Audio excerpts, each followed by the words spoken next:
ኢትዮጵያ ያለባት የውጭ ዕዳ በአራት አመት ውስጥ ከፍላ መጨረስ የምትችልበትን አቅም መፍጠር ነው ዋና እና በመጀመሪያ ደረጃ ሶፋንያስን ኃጢያት ሲሰራ አግኝቼዋለሁ እና ይሄንን ኃጢያት ስለሰራ ስላገኘሁት ይገጥምሽ ያቺ ሴት የተናገረችው ዘር አገኘኝ እንደምትይ የምሬን ነው ምነግርሽ። በጣም አዝኛለሁ። ሰው ሁሉ ሊንኩን ሲልክልኝ አዝኛለሁ፣ አልቅሻለሁ። ቢያንስ በቃ ሽሸብ እያረግ ይሄ ልጅ ተይዞ ቢያንስ ስልኬ እንዲመለስ አግዙኝ። መሲ ወንድምሽ ቢሆን እቺ ልጅ ወንድሟ ቢሆን ታረጋለች። እዩት ብላ እንዲህ የተጎዳ ልጅ ድምጽ ቀርጻ ትለቀዋለች ማለት ለከባድ ጉዳት በሚዳረግ ሁኔታ ሽንት ቤት ውስጥ ራቁቴን አስቀምጠኝ።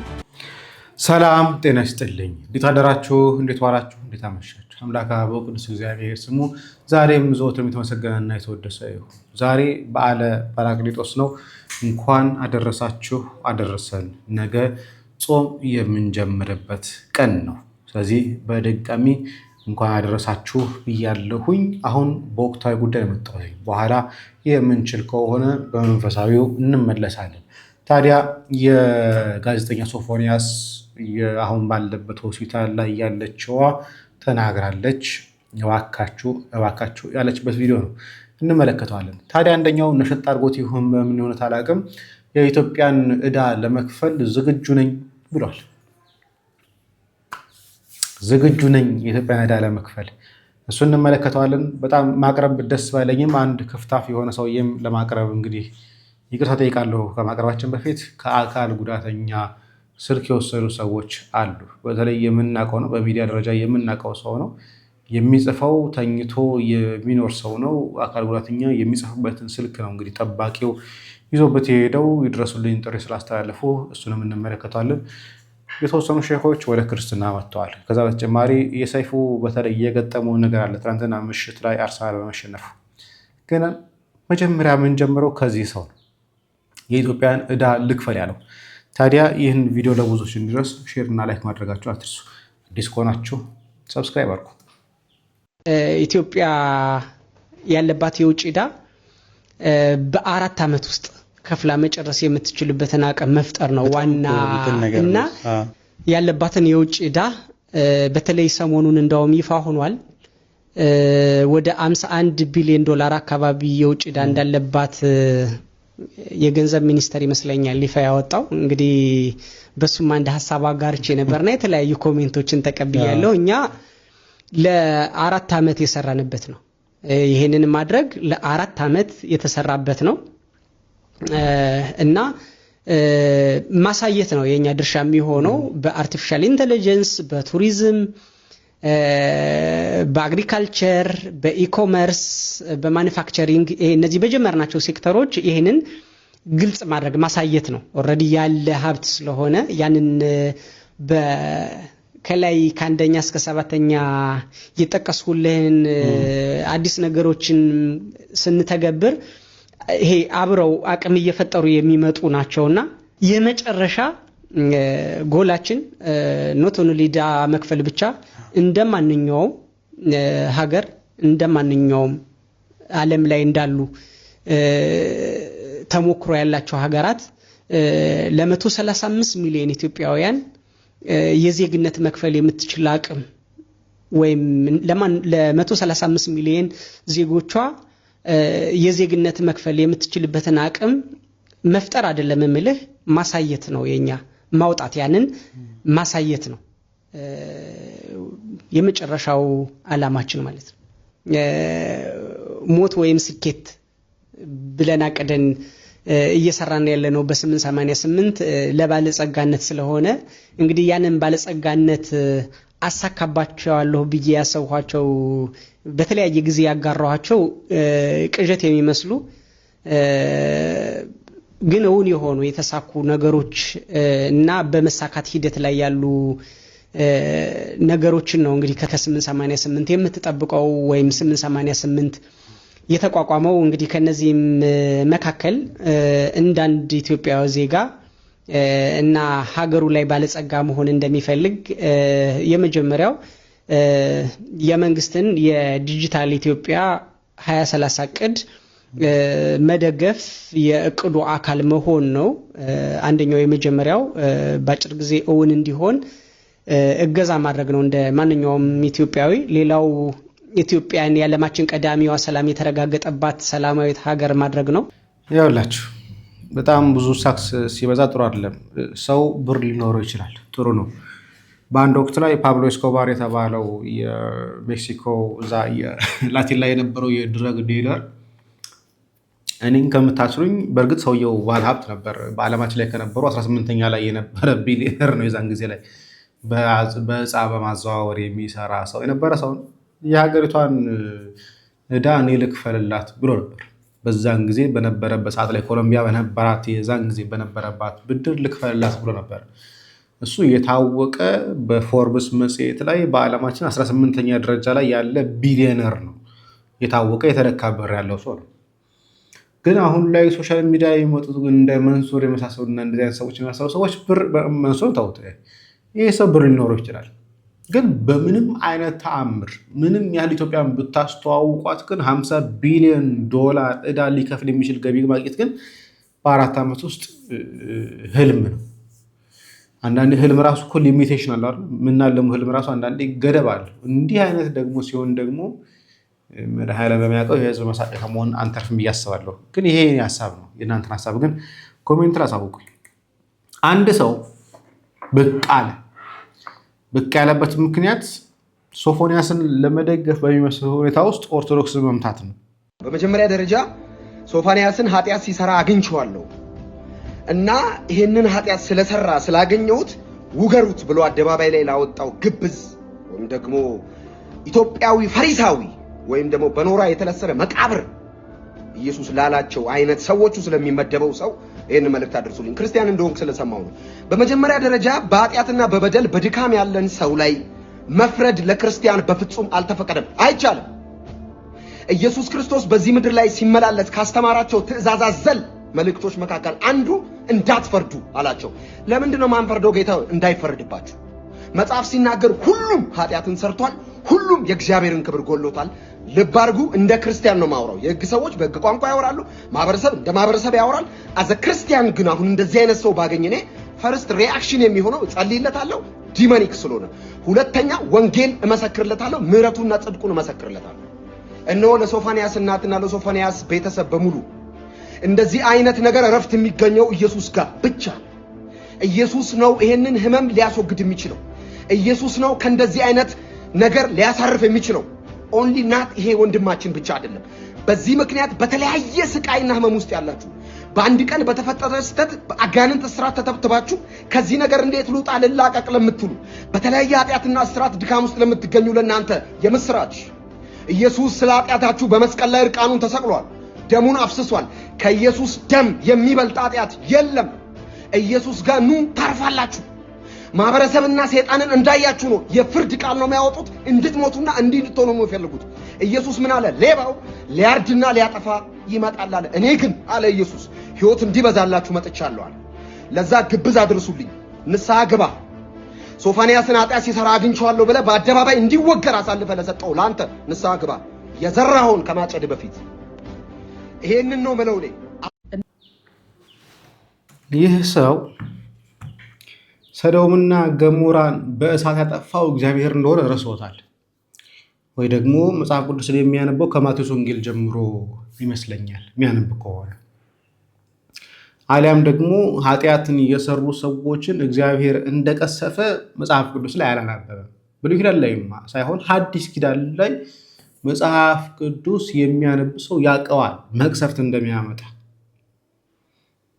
አሊያም ደግሞ ቅዱስ ጳውሎስ የአባቱን ሚስት ያገባውን ሰው ከክርስቲያን ህብረት ለይቶ ለሲኦል እንደላከው የሚናገረውን የአንደኛ ቆሮንቶስ ምዕራፍ 5 ላይ ክፍል ላይም አላነበበውም። አሊያም ቅዱስ ጴጥሮስ ረግሞት የሞተው በሐዋርያት ሥራ ምዕራፍ 5 ላይ ያለው ታሪክንም አላነበበም። ይህ ሰው ኃጢአት ከእግዚአብሔር ሊለይ እንደሚችል፣ ኃጢአት ሞትን ሊያመጣ እንደሚችል አልገባውም። ይህ ሰው ኃጢአት ሞትን ሊያስከትል እንደሚችል አልተረዳም። ይህ ሰው ወንድማችንን ጋዜጠኛ ሶፎንያስን የወቀስንበት ምክንያት አለ። ለምሳሌ እናንተ ግን እዛም ትክክል እዚህም ትክክል ማለት አይሰለቻችሁም? ያኔ አጋልጦ ሲሰጥ ለሶሻል ሚዲያ ሲሰጥ ራሱን ዋጋ ሲከፍል ባደረገው ነገር ትክክል ነህ ብላችሁ ከጎኑ ቆማችሁ ነበር። እውነትም ደግሞ ልጁ ትክክል ነው። ትውልድ እኮ ነው ያዳነው በጊዜው ላይ ከበሽታው ከማገገሙ በፊት የጋዜጠኛ ያንን አላማ አሳክቶት ቢሆን ኖሮ ብዙ ትውልድ እኮ ይበላሽ ነበር። እኔንም እናንተንም አላህ Subhanahu Wa Ta'ala ከዚህ በሽታ ይጠብቀንና ይሄ በሽታ ነው ለኔ አሁንም እኮ በሚያሳዝን ሁኔታ ሀገራችን ላይ እየተስፋፋ ያለበት ሁኔታ ነው ያለው። ልጁ ምንድነው ያጠፋው? ትውልድን ያዳነው እስቲ ምንድነው ያጠፋው? በእናታችሁ አሳልፎ ባይሰጠው የሆነው ነገር ባይሆን ኖሮ ይሄ ልጅ ከበሽታው ዛሬ ያገግም ነበር። አሁን እናንተ ፊዚካል ለውጡን ያለበትን ሁኔታ አይታችሁ ነው አይደለ እንዴ? ባይሆን ባንድ ነገር ተባበሩን። ከዚህ በኋላ ይሄ ጋዜጠኛ ከበሽታው አገግሞ ካለበት በላ ወጥቶ ትክክለኛ ህይወቱን እንዲጀምር እድል ስጡት። ትልቁ ነቀርሳም እንደሆነ ታውቃላችሁ ያ አሳልፎ የሰጠው ልጅ ሳይሆን እናንተ ነገ በእርግጠኝነት ወደ ስራውም ሲመለስ እንደማንኛውም ትክክለኛ ሰው ህይወትን እንዲመራ አትፈቅዱለትም። ባለፈው ታሪኩ እናንተ በነበረው ነገር ልክ እንደ ንጹህ ትወግሩታላችሁ። ሰርቶ እንዳይበላና ራሱ እንዲያጠፋሉ ታደርጉት የምትችሉት እናንተ ዛሬ ያኛው ልጅ ወቃሾቹ ናችሁ። ልጁ ትክክል ነው ያደረገው። ትውልድን ያዳነው በጊዜው። አሁንም ብዙ ትውልድ እየጠፋ ነው ያለው።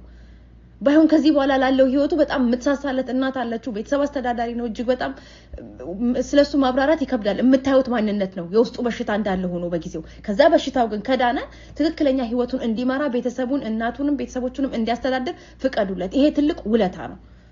እናንተ ግን ይሄን እንደማትፈቅዱ እርግጠኛ ነኝ። ባለፈ ታሪክ መቆዝም ሆነ ባለፈ ታሪክ መኮርከም የኛ ሀገር ባህል ነው። ይሄ ነው የሚጎዳው ከዛኛው በላይ እንዴ። በነገራችን ላይ መጀመሪያ የነበረው ወቅት ላይ ግብረ ሰዶማዊነት መጋለጡ ሁላችንም መግለጽ ያደርግበት ሁላችንም የተስማማበት ጉዳይ ነው። ችግሩ ምንድነው? አሁን ከተመለሰ በኋላ ግን ከጸበልም ከቀኖናም ከተመለሰ በኋላ ግን ልንወቅስ የሚገባ አይደለም። ሰው እንዲመለስ ነው አላማው። ካለበት ህይወት እንዲወጣ ነው። ከነበረበት ህይወት ወጥቶ አሁን አዲስ ህይወት እንዲጀምር ነው ፈልገው። ስለዚህ የነበረበት ህይወት አለ። ከዛ ወጥቶ ገዳም ለ6 ወር ቆይቶ በቀኖና ተመልሷል። አሁን ደግሞ የአእምሮ ህሙማን ማዕከል ላይ ገብቶ ታቅፎ ነው ያለው። ስለዚህ አሁን ባለው ህይወት አይደለም። መጀመሪያ በነበረው ህይወት ግን ሊነቀፍ የሚገባ ነው። ግብረ ሰዶማዊነትን እግዚአብሔር ቢሆን በጣም የሚጸየፈው ተግባር ነው። በሐዲስ ኪዳንም በብሉይ ኪዳንም የሚጸየፍ ጸያፍ የሆነ ስራ ነው። ምንም የምናመቻቸው ነገር የለም። የአእምሮ ህመም በሉት ምንም በሉት ግብረ ሰዶማዊነትን የምንጸየፈው ነገር ነው። አሁን ከዛ ህይወት ወጥቶ ግን በንስሐ ተመልሶ ደግሞ የአእምሮ ህሙማን ገብቶ ጉዳዮችን ማስተካከል ያለበትን ጉዳዮች እየተስተካከለ በሆነ ሰዓት ላይ ግን ልናከብረው ልንጠነቀቅለት ግን ይገባል። ከዚህ በኋላ ስለሚኖረው ህይወቱ ማለት ነው። እሱ ነው ዮኒ ማኛና ከዛ ሌላ ዶክተር የአእምሮ ህሙማን ዶክተሯን የምንመለከታት ይሆናል። ሰላም እንዴት ናችሁ? አማን ነው። ክብሩ ይስፋ የእናትና የልጁ።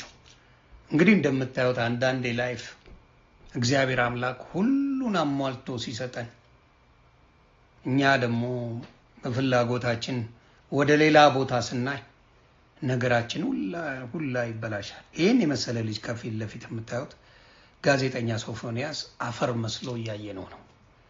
ያ ደግሞ የገባው በራሱ ላይ በፈጠረው ችግር ነው። በሚገርም ችግር በመታቁት ሶሻል ሚዲያ ላይ ሁሉም ያውቀዋል። ለሌሎቻችሁ ወጣቶችና ህፃናቶች ወይም ወንድምና እህቶቻችን ወጣቶች ወንድምና እህት ይሄ ነገር አስተማሪ ነው ብዬ አስባለሁ። የፈለገ በስጋ ብንፈተሽ በቻልነው አቅም ወደዛ አይነት መንገድ አለመሄዱ መልካም ነው። ምክንያቱም መጨረሻ ላይ እኛን የሚዳኘው እኛን የሚፈርደው አምላክ ስለሆነ ለአምላክ በተወሰነ መልኩ የምንመች ሆነን መገኘት አለብን። በተወሰነ መልኩ ሁሉንም ማድረግ አይቻልም። የሰው ልጅ ስለማይችል በተወሰነ መልኩ እንኳን ለመመቸት እንሞክር። ስለዚህ ጋዜጠኛ ሶፎንያስ በደረሰበት አጋንንት ምክንያት ያችን ሁልጊዜ በስሟን አንስቶ የማይጠግበው እናቱን በፈላ ዘይት ቀቅሎ ሊገላት ነበር። አጋንንት አሰራር በእናንተ ላይ ይሄዳል። የማይሆን መስመር ስትሄዱ አጋንንትም አብሯችሁ ያንን ሆይ ብሎ ምን ያደርጋቸዋል? መጨረሻችሁን በጣም ያበላሸዋል። ጥሩ ፕሮፌሽን ያለው ጥሩ እናት ያለው ጥሩ ኮሚኒቲ ያለው ህዝቡን ላይ የሚወደው የተከበረ አንቱ የተባለ ግን የማይረባ ነገር ውስጥ ገብቶ ራሱን አወሳስቦ ሌላ ነገር ውስጥ ገብቶ ነበር። አሁንም እምላችሁ ሌሎች ወንድምና እህቶች እንደዛ አይነት ሐሳብ ካላችሁ ከአምላካችሁ ነው፣ ከሰው አይደለም የምትጋጩት። ከአምላካችሁ ነው የምትጋጩትና ጥንቃቄ ብታደርጉ ጥሩ ነው። አንተም ወንድማችንን እግዚአብሔር አምላክ ጨርሶ ይማረ። ከገባበት ውጥንቅጥ የማይሆን ነገር ላይ እግዚአብሔር አውጥቶ ወደ በፊቱ ፕሮፌሽን ተመልሰ ስራን ሰርተ ለሀገር ለወገን ጠቃሚ ሆነ ስትጠቅም የነበርክ ሰው ነህ። በማይረባ ተልካሻ አመለካከት ነው ሌላ ነገር ውስጥ የገባው። ስለዚህ ከዛ ወጥተህ ለሀገር ለወገን ተጠቅመ ማየቱ አንተም ራስም ተጠቅመ ማየቱ ደስታዬ ነው። ስለዚህ እጅግ አዝኛለሁ። ልብ የሚነካም ነገር ነው ያየነው። በኢትዮጵያዊ ወገናችን ነው። ስለዚህ ከዛ ነገር እግዚአብሔር እንዲቀይር ምኞቴ ነው። በጣም ነው ያዘንኩት። የምታውቁ ብዙ ነገር ሳይኮሎጂ የተማራችሁ ኢትዮጵያ ውስጥ ካላችሁ ወይም ደግሞ የተለያየ እምነት ተከታዮች ያላችሁ ይህንን ወንድም በደንብ አርጋችሁ አስተምራችሁ ቀይራችሁ ህይወቱ ተቀይሮ ብናየው መልካም ነው ብዬ አስባለሁ። ሰላማችሁ ይብዛልኝ። በተለይ አሳዘነችኝ ያቺ ምስኪን እናት ልጄን አድኑልኝ እያለች እያለቀሰች ነው። እባካችሁ እናቱን እናግዝ። ሰላማችሁ ይብዛል። እናመሰግናለን። ዶክተር ዋጋ ልምጣ። በነገራችን ላይ በምንም አይነት ተአምር አሁን ካለበት ህይወት መውጣት አለበት። ተመልሶ ወደ በፊት የነበረበት ጤንነት፣ ጤነኛ ህይወት ወደ ስራ መመለስ አለበት። በተቻለ መጠን ደግሞ ሳይካትሪካሊ ደግሞ ያ የነበረበትን ህይወት ረስቶ አዲስ የሆነ ህይወት የትዳር ህይወት እንዲመሰረት ማድረግ ተገቢ ነው ብዬ አስባለሁ። ታዲያ በድብቅ የተቀረጸውን አካል እንዲህ ብለዋል። ያቺ ሴት የተናገረችው ዘር አገኘኝ እንደምትይ የምሬን ነው ምነግርሽ። በጣም አዝኛለሁ። ሰው ሁሉ ሊንኩን ሲልክልኝ አዝኛለሁ፣ አልቅሻለሁ። ያረግሽበትን ምክንያት አንቺ ታውቂያለሽ፣ ድምጽሽም አለ ውስጥ። ግን እነግርሻለሁ የእድሜ ልክ የቤት ስራ ነው የሚሆንብሽ። እየረገምኩሽ ሳይሆን እየነገርኩሽ ነው። ሰው ሁሉ የዘራውን ያጭዳል። እውነት ሶፊ ወንድምሽ ቢሆን ታወጪው ነበረ፣ ልጅሽ ቢሆን ታወጪው ነበረ፣ ስጋሽ ቢሆን ታወጪው ነበረ። ስንት እኮ ቤት ዘግቶ ልደትና ክርስትና ባለበት ጊዜ እቤት ዘግቶ እንዳይታይበት ጫትና ሲጃራ እያቀበለ ድምጻቸው እንዳይሰማ ሲጨነቃቃለሁ። አንቺም አታረጊው፣ ልጅሽ ቢሆን አታረጊው፣ ወንድምሽ ቤተሰብሽ ቢሆን አታረጊው። ሶፊ ምንሽም ስላልሆነ ነው ሶሻል ሚዲያ ላይ ያወጣሽ። አዝናለሁ፣ በጣም አዝኛለሁ። እግዚአብሔር ምሕረት ያርግልሽ። ሌላ ምንም አልልም። ነገ ደግሞ ሰው ሆኖ በቃ እግዚአብሔር ጠላትን ያሳፍርለታል። ሰው የሚያረጋው እግዚአብሔር። ስለዚህ በጣም እንዳዘንኩ ግን የዚህ ቪዲዮ ቀራጭና ለቃቂ በጣም እንዳዘንኩ ልቤን እንዳመመው እንድታቂ ፈልጋለሁ። አሳምመሽኛል። እሱን አይደል እኔን አሳምመሽኛል። ከዚህ በኋላስ ግን እንዲህ አይነት ነገር ታዋቂ ነው ሶፊ። በተለይ ደግሞ አሁን በተለያየ ጊዜ ማህበራዊ ሚዲያ ላይ በሚወጣው ነገር እንግዲህ ሰው አሁንም እሱን በሚያገኝበት ሰዓት በፊት ለፊትም ሆነ ተደብቆ ሊቀርጽ ይችላልና ምንድነው የሚሆነው? አዝናለሁ። ከማዘን ውጪ መልስ የለኝ። እንዳልኩሽ መሲ ወንድምሽ ቢሆን እቺ ልጅ ወንድሟ ቢሆን ታረጋዋለች? እዩት ብላ እንዲህ የተጎዳ ልጅ ድምጽ ቀርጻ ትለቀዋለች? በልብላኝ ነው አለ። በልብላ ደግሞ ልጆች ያስጥለዋታል እኮ። የመጀመሪያ ዙር አይደረግም ልክ አይደለም ብለው አስጥለዋታል። ካርድ ለማውጣት በሚሯሯጡበት ሰዓት ያችን ቅጽበት ነው ያረገችው። ለምን እንዲህ እንዳደረገች ሌሎቻችሁም አታድርጉ። ነውር ነው። ነገ ቤታችሁ ይገባል። ነገ ዘራችሁ ላይ ይመጣል። ነገ እናንተ መደበቂያ ታጣላችሁ። ይሄን ቀን እንዳትረሱ። እናንተ ቤት ሲመጣ ታዝናላችሁ፣ መደበቂያ ይጠፋባችኋል። ስንት ሰዎች አላችሁ እኔ ጋር ሌሊት የምትመጡ የደበቃችሁት ልጅ ያላችሁ፣ የደበቃችሁት ወንድም፣ የደበቃችሁት ቤተሰብ ያላችሁ። ታዲያ ሶፊን መደበቅ ለምን አቃታችሁ? ለምንድነው መከለል መሸፈን ያቃታችሁ? አልፈሽ ተርፈሽ ሆስፒታል መተሽ እርዳታ ያገኘ ሶሪ አዝኛለሁ ከልቤ። እንዳታደርጉት። ምንም አይሆንም። ሶፊን የፈጠረው አምላክ የሚያደርገውን ያውቃል። ለእናንተ ግን አዝናለሁ። ስፔሻሊ ላንቺ አዝኛለሁ። ፐርሰናሊ ባገኝሽ በጣም ደስ ይለኛል። በጣም አዝኜብሻለሁ። አታልቅስ እያልሽን የቀረሽው ይሄንን ግን አውጥተሽ አደባባይ አሰጣሽው። ምን እንደምታተርፊ አላቅም፣ ግን እነግርሻለሁ ትርፍሽ ክፉ ነገር፣ በጣም ክፉ ነገር በህይወትሽ ሁሉ እንዳረሽ ዛሬ ነገርኩሽ። ሌሎቻችሁም እንዲሁ እንዳታደርጉ። ብታደርጉ ትርፋችሁን ቁጭ ብላችሁ ታወራርዳላችሁ በራሳችሁ ቤተሰብ እናንተን በሚያማችሁ መልኩ ታወራርዳላችሁ። ሶሪ ስሜታዊ ሆኜ ስለተናገር ስሜቴን ግን በጣም ጎርቶታል። በህግ መጠየቅ ይቻላል ማለት አሁን ከዚህ በኋላ ላለው ነገር ከሆስፒታሉ ጋር እየተነጋገርን በተለይ ተቋም ለተቋም ቁጭ ብለን እንነጋገራለን በተቋም ደረጃ ከሆስፒታሉ ጋር።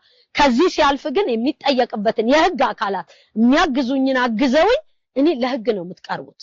ነውር እያረጋችሁ ስለሆነ በሰው ህመም በሰው ቁስል እናንተ የምታተርፉትን ትርፍ እያሰባችሁ እየተንቀሳቀሳችሁ ስለሆነ እኔ የህግ አካላት በዚህ አቅጣጫ ፕሮቴክት እንድታረጉት ይሄ ልጅ ምን መደረግ እንዳለበት እንድታግዙኝም ፈልጋለሁ። ሆስፒታል ነው ያለው እየተረዳ ነው።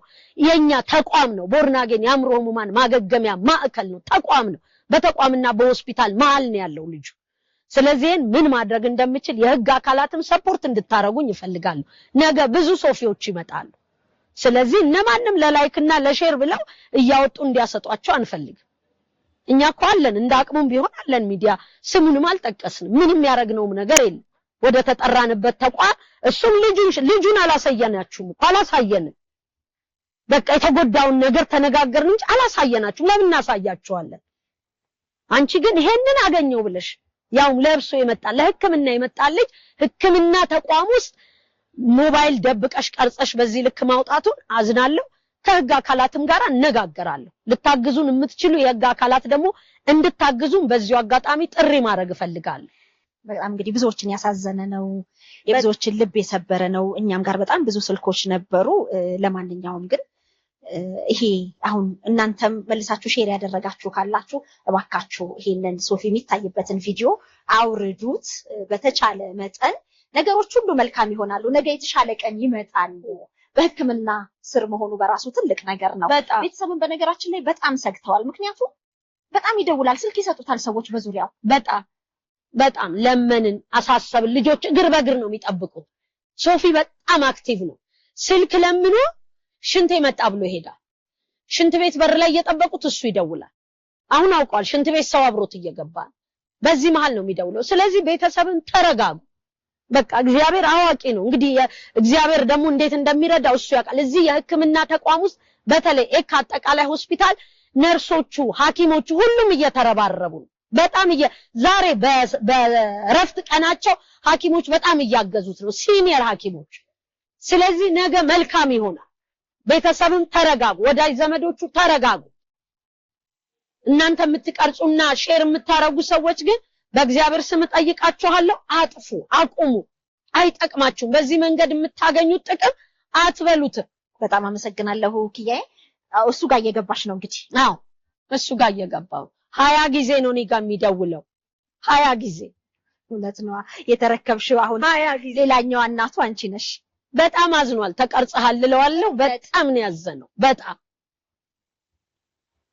አዝኛለሁ። አናግራኝ ነው ከተጫወትን በኋላ ፎቶ እያነሳችኝ እንደመሰለኝ ጠርጥሬያለሁ። ግን ትቀርጸኛለች ብዬ አላሰብኩም ማለት ብዙ ነገር እየተስተጓጎልን ማለት የማያግዝሽ ሰው ግን እያወራስ ትጉልጉል እዚህ ይመጣል። ይሄ ሶፊ ነው ወይ ምናምን ወከባ። ክላስ ስላጡ ነው እንጂ ቪአይፒ አንድ ክላስ ውስጥ ያረጉታል። ሰኞ ይሄንን ያረጉልኛል እስከ ሰኞ የሚቆይ ከሆነ። በነገራችን ላይ በጣም ነውር ነው። ትናንትና የተነሳው የነበረው ክርክር ለዚህ ነው። አብዛኛው ሀሳብ ሲነሳ የነበረው ምን እዚህ ላይ ሚዲያ ያቀረብኩት የነበረው ሀሳብ ይሄን ነበር።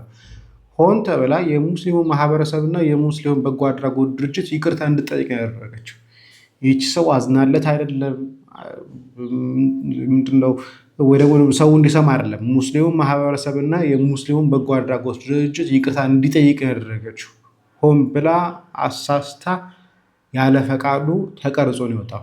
በተለይ አእምሮ ህሙማን አካባቢ የሚደረጉ ማናቸውም ነገሮች በጣም ጥንቃቄ ሊደረግባቸው የሚገባ ጉዳዮች። አሁን ይሄ ቪዲዮ ላይ ራሱ ፎቶን ተመልሰው ለጥፎታል። ይሄ አግባብ አይደለም። እኔ ራሱ አሁን ይሄን ቪዲዮ ከሰማሁኝ በኋላ ወዲያውኑ ቪዲዮ ፊቱን ብለር ያልኩት መታየት የለበት ከሌለበት ምንም አይጠቅምም። ለማንም ሰው የሚጠቅመው ነገር ስለሌለ ስለዚህ አሁንም ቢሆን በደንብ አድርገን ልናወራበት ልንነጋገርበት የሚገባ ነገር ነው። እንደዚህ አይነት ነገሮች ለዶክተሮች እንተዋቸው። በተለይ ሳይካትሪ ላይ ሆስፒታል ላይ ያሉ ነገሮች ብዙ ጊዜ ካሜራ ማይፈቀደው እኮ ለዚህ ነው። በቃ የሰውን ጤንነት ወደ ውጭ እያወጡ ማጎሳቆል ከባድ አይደለም። የምታስታውሱ ከሆነ ታሪኩ ባባ የምታስታውሱ ከሆነ የሆነ ጊዜ ላይ ጸበል ገባ ተብሎ ተቀርጾ ስለተለቀቀ ነው ከዛ በኋላ ጸበል እንኳን መሄድ እንኳን ያስጠላው። ጸበል ስላስጠላው ደግሞ ቤት ተቀምጦ ደግሞ በዲፕሬሽን ውስጥ ምክንያት ደግሞ ጭማሪ በሽታ ጨምሮበት ሞቷል። ስለዚህ ይሄ ነገር በሕክምና ቦታ ላይ የሚደረጉ ማናቸውም ቀረጻዎች ከዚህ በኋላ ልንቃወማቸው የሚገቡ ኢሹዎች እንደሆኑ ግን ልናስብ ይገባል። ወንድማችን እንዳሻው የምታስታውሱ ከሆነ በብጥብጡ ወቅት ላይ ከተደበደቡ አካል ጉዳት ከደረሰባቸው ጸሐፊዎች መካከል ወንድሞች መካከል ላይ ነው የወንድማችን የአዳም ወንድም መሰለኝ ካረሳሁት ጋር ተንተከራኩትኝ የሚያስታምመው አስታማሚ የሚጽፍበትን ሞባይል ሰርቆ ሄዷል። በሚገርም ሁኔታ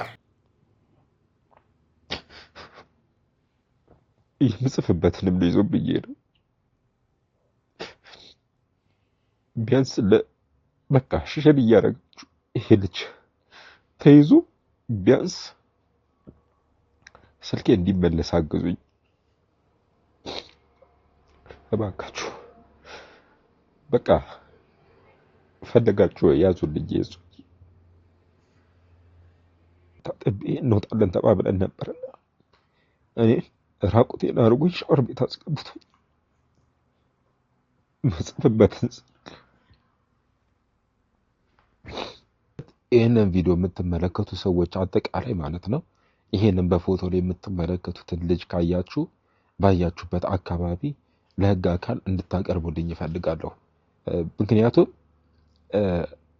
ይሄን ቪዲዮ አሁን ከነጋ ነው አሁን ጠዋት ላይ ነው እየቀረጽኩኝ ያለሁት ግን በትላንትናው ዕለት ማለት እርግጠኛ ነኝ ብዙ ልታውቁኝ የምትችሉ ሰዎች አላችሁ በምን አይነት ሁኔታ ውስጥ እንዳለው በምን አይነት ሁኔታ ውስጥ ራሴን ለመቻል ጥረት እንደማደርግና ይሄ በፎቶ ላይ የምትመለከቱት ልጅ ለአመታት ማለት እንደ አጋሽ እየከፈልኩት እኔ ከማገኘው ላይ ቀንሼ እየከፈልኩት የሚያግዘኝ ስወጣ ስገባ የሚያግዘኝ ልጅ የነበረ ነው። እንደዚህ ያደርጋል ብዬ አልጠበቅኩም ነበርና ግን ትላንትና የሚሄድበት ጉዳይ ነበርና በሕክምናም እንዲሁም ደግሞ በስራ ማለት ለብዙ ማለት ከአመት በላይ ጠፍቻለሁ ከሶሻል ሚዲያ ላይና የጠፋሁበት ምክንያት ታውቃላችሁ። በእንደዚህ አይነት ሁኔታ ነው ተኝቼ በስልኬ መጽፎና ልወጣ በነበረበት ሰዓት ሻወር ወስጄ እወጣለሁ ስል አባቴ ታውቁታላችሁ እድሜውም ትልቅ ነው ደክሞ ተኝቷል። ሻወር አስገብቶኝ ታጥቤ እንወጣለን ተባብለን ነበርና እኔ ራቁቴን አድርጎኝ ሻወር ቤት አስገብቶኝ መጽፍበትን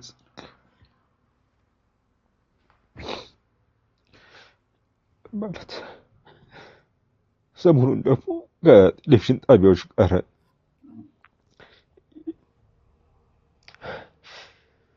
እየተነጋገርኩ ነበር። ብዙ ድራማዎችን ጽፌ ነበር። ስክሪፕቴን አዘጋጅቼ ስልኬ ላይ ማለት አሁን የምጽፍበት ስልኬ ላይ የጻፍኳቸውን ስክሪፕቶች በምን አይነት ሁኔታ እንደጻፍኩት እያወቀ ስልኬን የምጠቀምበትን ማለት ሙሉ እቃ ነው አባቴ መተኛቱን እናቴ ቤት ውስጥ አለመኖር ከግምት ውስጥ አስገብቶ እኔን ደግሞ ማለት ለከባድ ጉዳት በሚዳረግ ሁኔታ ሽንት ቤት ውስጥ ራቁቴን አስቀምጦኝ ስልኬን ጠቀምበት የነበረውን ታብሌት ልብሶቼን የነበሩኝ ማለት ብዙ ነገር ይዞ ነው የሄደው። ከምንም በላይ ግን እሺ ያዘውን ይዞ ሄደ። ልፋቴስ ከአመት በላይ የጻፍኳቸው ስክሪፕቶች በእርግጥ አርኮቹን አስቀምጫቸዋለሁ ግን አሁን ለቀረጻ ዝግጁ ነኝ ብዬ በማስብበት ሰዓት ላይ ይዞ የጠፋውና በቃ ይህ ቪዲዮ ሼር እያደረጋችሁ ይህ ልጅ ለህግ እንዲቀርብ አድርጉልኝ። በቃ ማለት ቲክቶክ ላይ እንደዚህ አይነት ቪዲዮ ሰርቼ እለቃለሁ ብዬ አስቤ አላውቅም ነበር።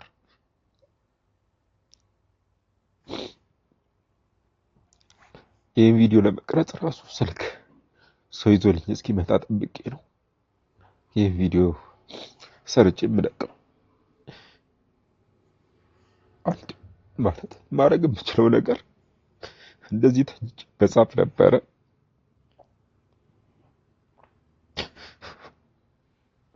የምጽፍበትንም ልይዞ ብዬ ነው። ቢያንስ በቃ ሽሸል እያደረጋችሁ ይሄ ልጅ ተይዞ ቢያንስ ስልኬ እንዲመለስ አግዙኝ እባካችሁ። በቃ ፈለጋችሁ ያዙልኝ ይዙ።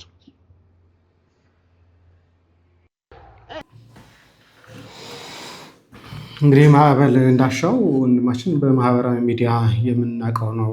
ህይወቱ አስተማሪ ነው። የገጠመው መከራ፣ ያገኘው ችግር በጣም ብዙ ሊነገር የሚችል ጉዳይ ነው። እውነት ለመናገር ይህንን የሚያስታመም አካል አስተኝቶ ራቆቱን ሻወር ቤት ከቶ ቤተሰቦች እንደተኙ አረጋግጦ የሚጠብቀው ጠባቂው የተባለው አካል ግን ሰብስቦ ጠቅልሎ ይዞ የሚሄዱ በጣም ነውር ነው። እውነት ለመናገር ቢሸጠው 5,000 10,000 ምናልባት ቢሸጠው ያን ያህል ነው፣ ምናልባት 20,000 ነው።